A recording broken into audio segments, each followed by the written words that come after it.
Mm, Right. okay. I think apart from that well-textured milk for your cappuccinos or your lattes, I think people are now realizing Yeah, that they can make black good coffee. coffee at home. Yeah. Good black coffee at home. Yeah. And everyone has time because it's quarantine. Yeah. Mm, I Yeah, we've guess. Do sold a you? lot of Android devices too. Yeah. Oh yeah, that's one thing I wanna ask actually. Like, the homebrewed Yeah. market seems to be exploding. So if you're selling more whole coffee or ground coffee, are you also selling more equipment? We definitely are. I mean, I've definitely been selling a lot more brewers, Chemexes, Clevers, AeroPresses. I mean, actually, I went to the point where we've run out of it, and I have to. I'm trying to work the companies to bring more in. I mean, that's a positive thing for us, right? It may mean less cup sales, but it means more people are engaging with our coffee at home still, and maybe generating more interest in coffee, albeit at home. Yeah. Yes, I mean, it's the interesting thing for our customer base is that even though we've lost to the COVID, the majority of our customers, those that are coming in that are more neighborhood types, have been very, very supportive. You know, some of them are buying more beans and buying more brewing devices, but also they're trying to come in more on a regular basis, even daily. And then a lot of them are buying, we sell gift cards. And so they'll buy like $50 gift card, and then they'll continue to buy their coffee daily without using the gift card because they realize that, hey, we need to, they're trying to help us continue with a revenue stream on a daily basis. So that's been a very positive thing with a lot of our guests. And then we have had a lot more internet website sales as well. Mm. Mm. But you were saying you were still doing 90%, just 90 less than 90% less volume. Yeah. So in our shop itself, in the retail shop that is open, Yeah. revenue has been down by 90% overall. That doesn't include what we're doing on the internet. Actually, our internet sales are up, but not that they were tremendously large to begin with, but they're definitely up. Okay. So just some positives, but not enough to make up for the drop in revenue. No, I'm not going to buy my helicopter this year. So, Yeah. you know. But you know what I've found, and I don't know what you guys might think about this, but since I've been at the shop every day, pretty much, and maybe this is different for you guys, because as some of you know me, that I do a lot of traveling and a lot of it for the WCE and also for sourcing, and I'm away quite a lot, and so for me, I'm finding it time to be very engaged, and I'm actually finding it, while all of this is extremely stressful, I'm kind of enjoying it. You know, not the bad side of it, but like being able to work with our guests on a daily basis and really get a better feel for what's happening and how our customers feel about what we're doing, you know, and I think and then really more engaged with our staff. And I think that's really been a good thing, a positive thing. And I think also that my friends who are also operating their own businesses, a lot of them are food service and such, you know, I also think that this crisis, it really just it forces you as someone in business to really try to be creative and find new ways of doing things that maybe we would never have thought about doing had it just gone normal. Yeah. So I mean, is this for us? We're small businesses. We are able to sort of move around a lot quicker. Is this a opportunity more for specialty coffee to be able to bite into a bigger market share, or us also being small, we have less cash reserves? Is this a nail in the coffin for our little specialty coffee shops? I mean, I I was thinking a lot about this, and more from let's say a competition standpoint. So let's say if you think about the bigger cafes, Starbucks, Coffee Bean, they're what? They're like 200, 300 square meters. And their volume will never go as close to being able to operate that without any concession from their landlords. So I think they're in I guess the bigger you are, the harder you fall, right? But then especially for this situation. So I think like they're in more trouble than we are, and being smaller, having smaller shops, it's possible to weather this more, but it depends on what happens to them too. Because if they can stay alive, then it's just gonna be the same. If they can stay alive, people are.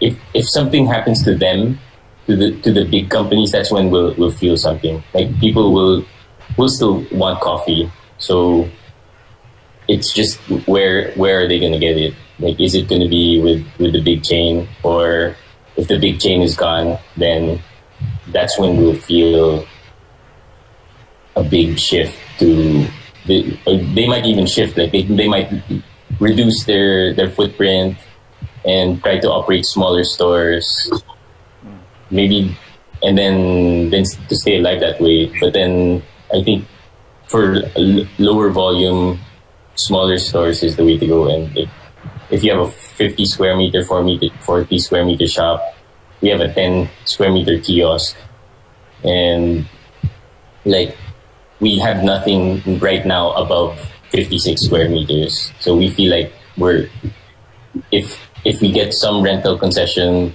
then we could operate at a much lower volume. But of course, like you want to try to capture as much volume as you can, right? And I think right now, really, it's about online presence. Like you have to be present online. That's where everybody is. The traffic is no longer in the malls or in the streets. The traffic is online, and it's how you capture that. That's the key right now. Are you guys doing a lot online? Not yet, but we're building towards it. I mean, from my perspective, we do a lot. We try to be very engaged with our Instagram and Facebook pages. So I'm trying to keep up with daily posts, and then we've recently started a YouTube channel where we're trying to put out weekly. We put out weekly videos on different aspects of coffee and what we do to try to generate some excitement. I mean, our followers are pretty small on YouTube still, since it's brand new. But you know, I think it helps. People are like, I've had some people stop me and say, "Hey, we're liking those videos you're putting out," and so I think you're right. I think there's a lot of potential for engagement on the internet to help, keep your customers in touch with you. Jay, did you have the professional look like before COVID, or did you purchase the mic? Mic here? Yeah. Oh, this I've had for a long time. Okay, great. I can't afford to buy this. I've had this for like 20 years. Comes in handy now. Comes in very handy. It does. I mean, I do have a background in motion picture production. That's what I did before I got into business for myself. Wow.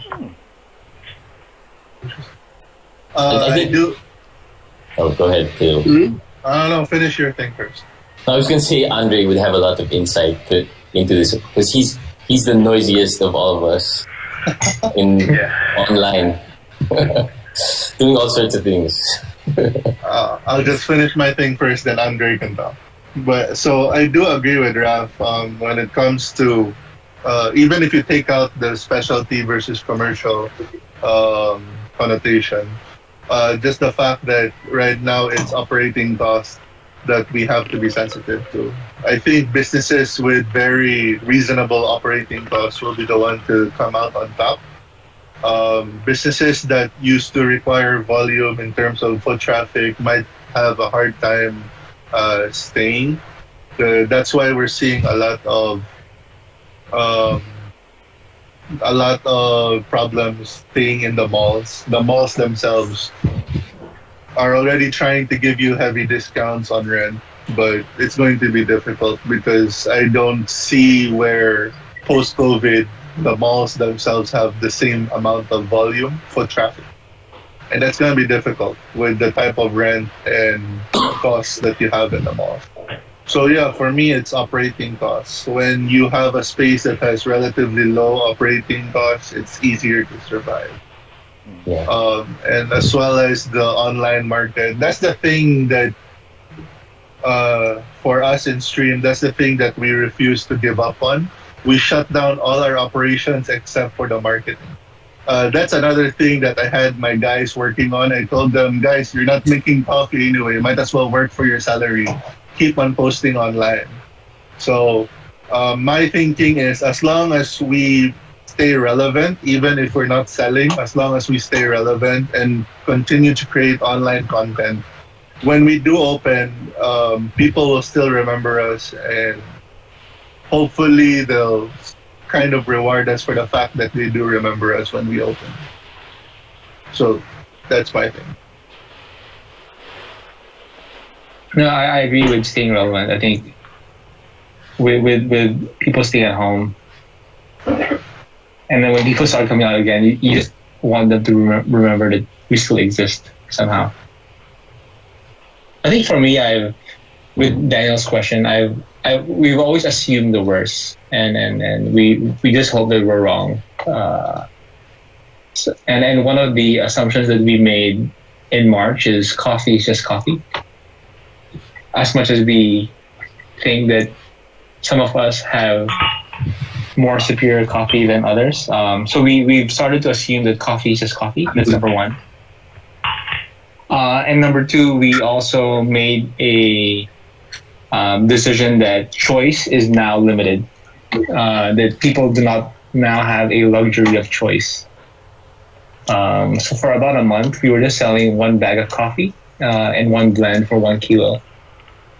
But that's also with the thinking that coffee is just coffee, right? But then there was a shift. There was a shift midway in strategy where, because our business is probably 80% wholesale and 20% retail prior to COVID, and now there's a shift where we now treat. So the exact line is retail is the new wholesale, right? So with whatever thinking and strategy that we had for wholesale prior, we're now shifting that towards retail today. So for example, this week we're launching machines and sets for home customers, right? So now so we have we're launching a semi-automatic setup, a manual machine setup, and a coffee maker setup. But yes, but we are assuming the worst, and we're just hoping that we're wrong. But if you look at it historically, when the recession happened in 2008, what came about from that recession, and I'm not sure if it's entirely correlated, and maybe Jay can add on to this because he has a broader view on the industry. But after 2008, there seemed to be a birth that's when most of the smaller independent coffee shops actually opened and started to thrive after 2008 around the world. And maybe that's a result of people maybe losing their jobs and then starting something small. But maybe after COVID, that might be the case as well, where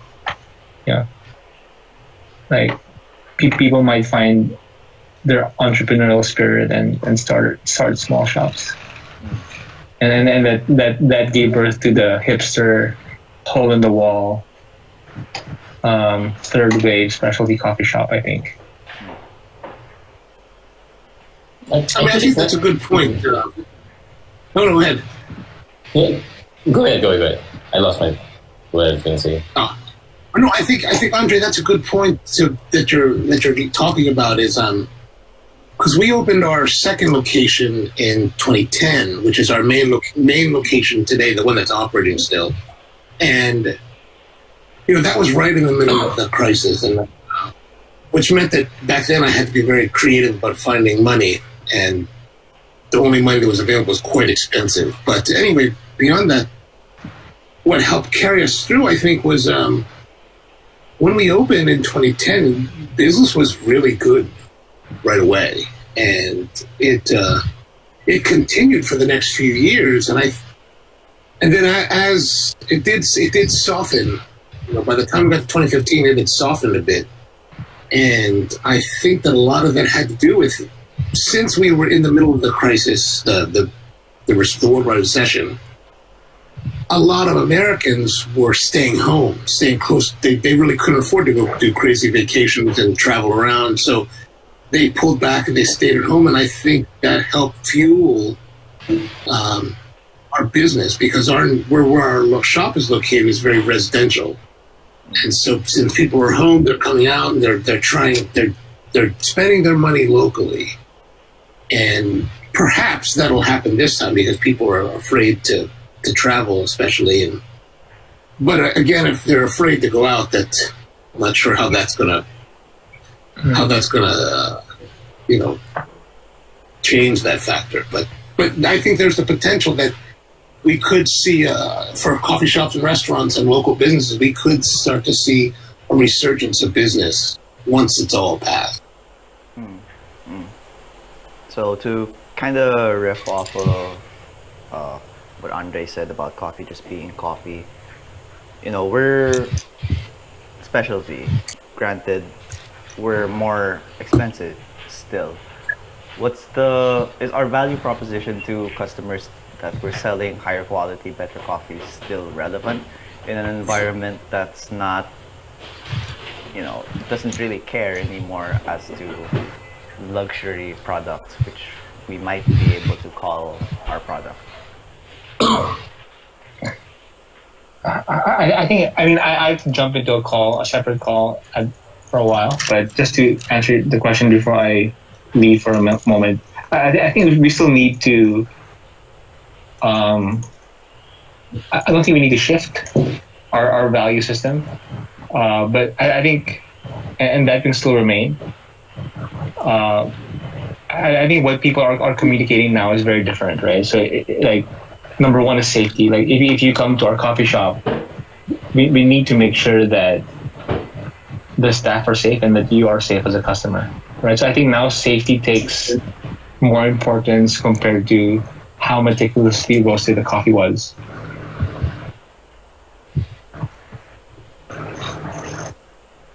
That's true. I agree.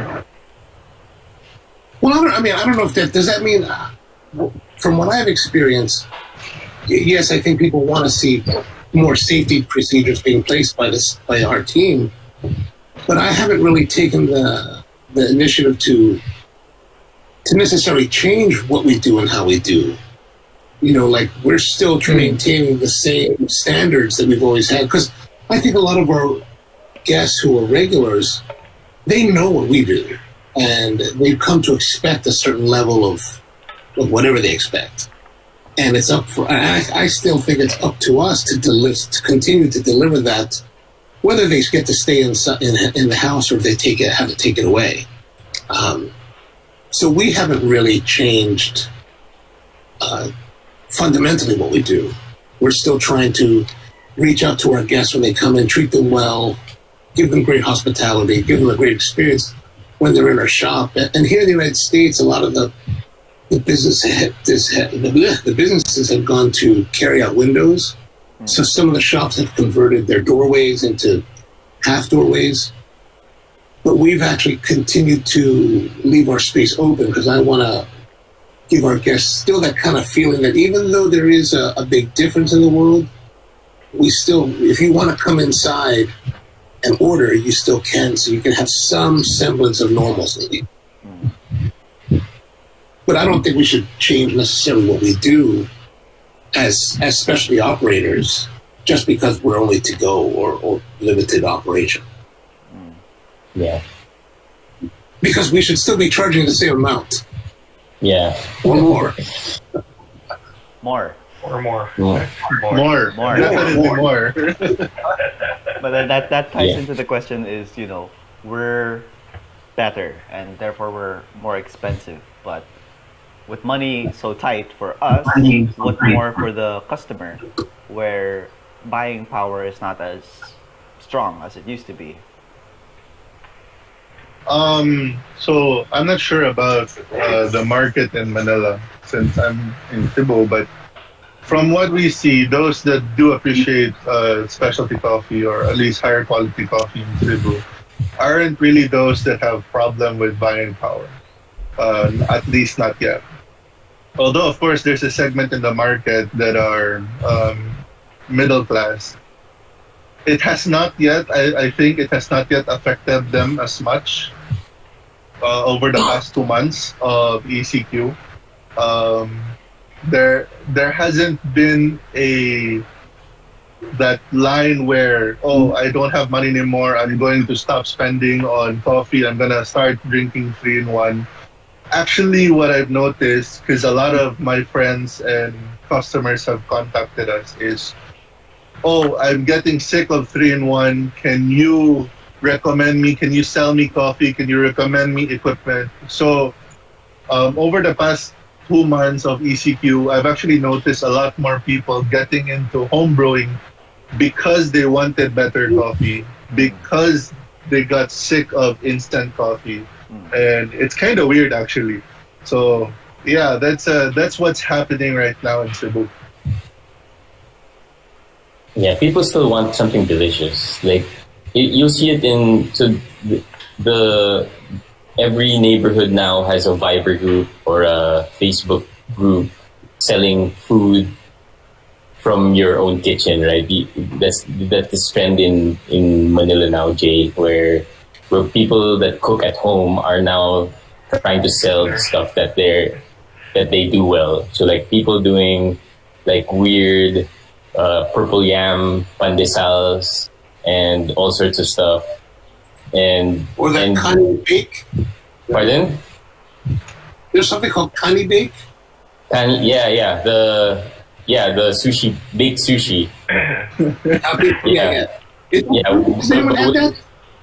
My wife has been bugging me about ordering it for the past few days, and it's pretty expensive. It's like 900 pesos for a tray, good for like 3-4 people, and people are buying it. Like people are spending still, at least in the segment that we cater to, this as specialty coffee people. People are still buying stuff. They still have enough money for them to it's coffee's cheap. Come on, it's not a vacation. It's not a they'll spend. It's really, to me, I think it's really just an accessibility issue. Accessibility and safety. Now that accessibility because they can't go, right? They can't go out. They can't go to the shops. Everybody's limited to just having one person go out, right? So I have friends who we've been doing a pie and coffee trade. So they bake pies. I have an espresso machine here, so I make them cappuccinos, and I drive to their house and send them trade cappuccinos for cakes, for pies. And it's a great trade. I think I get the upper end of the trade, I think. But people still want better stuff. It's just that how now from buying it from restaurants, people are buying it from their neighbors. Like better food, good food, and you see that here. But then coffee is probably a different thing because it has to stay hot, right? Yeah, it doesn't travel as well. Although people haven't really tried. Like I think. So yesterday I did an experiment on. We did this. So I did an experiment on microwaving coffee, which is like a no-no, right? It's a no-no in specialty microwaving coffee. But really, how bad can it be? Like, if you start off with good coffee, brewed well, will it be, will it turn out bad? And I tried it out, and really, there's no significant change. So it'll get, once it gets out of the microwave, the flavors will drop. The flavors will drop because it's hot, but then all the flavors start coming out when it starts to cool again. So, and then there's some difference. Like in with black coffee, there's like a metallicness that comes out in some coffees, but otherwise the sweetness is still there. The flavor notes are still there. There's acid. In some coffees there was acidity that suddenly was there that wasn't. So it changes. There's changes, but it doesn't turn out into a bad product. So I think there are things that we can do to solve those issues, accessibility and safety, with people not going out, but still people want good stuff. Still, it's always just a question about like how much you want or need it in your life, right? Because if everyone has really like good meal that they can't forget, especially it's also the same for coffee. So once you get a good coffee, it really stuck some mark on that person, especially your brand. So it's more of our community are always willing to pay and willing to support us because we already got their approval, right? So it's not a question of